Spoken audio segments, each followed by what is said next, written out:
ទ្រូងខ្លាំងពេកដេកយប់ស្រែកយំ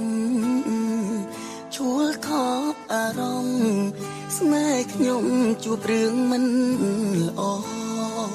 ប្រពន្ធរាប់ឆ្នាំព្រោះប្រាំងអូនលែងបន្តជីវ៉ាប្រែលែងស្មងសស្រីល្អសំឡឹងប្រផ្សេងអូនមានអ្នកថ្មីស្រីលែងមេត្តាឃើញបងឯកា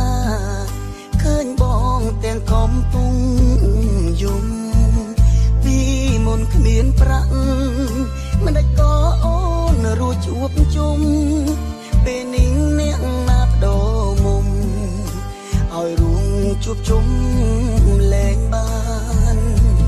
ប្រពន្ធអើយមិនអាណិតប្តី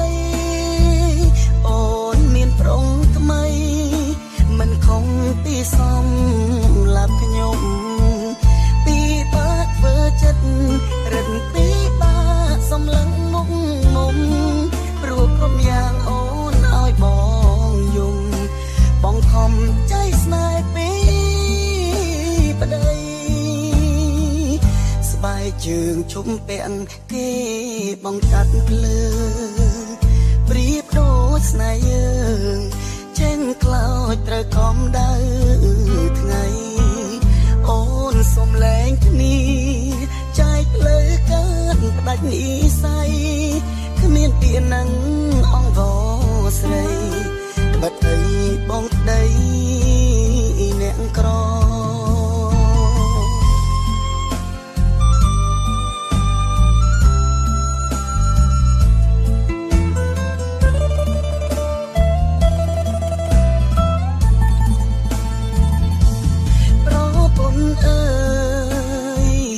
មិន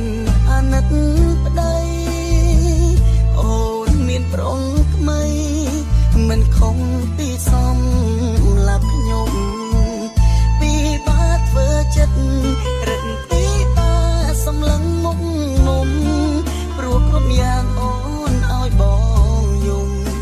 បងខំใจស្នេហ៍ពីប្តីស្បែកជើងជុំពាក់គេបងកាត់ភ្លើងប្រៀបដូចស្នេហ៍យើងចេញខ្លោចត្រូវខំដៅថ្ងៃ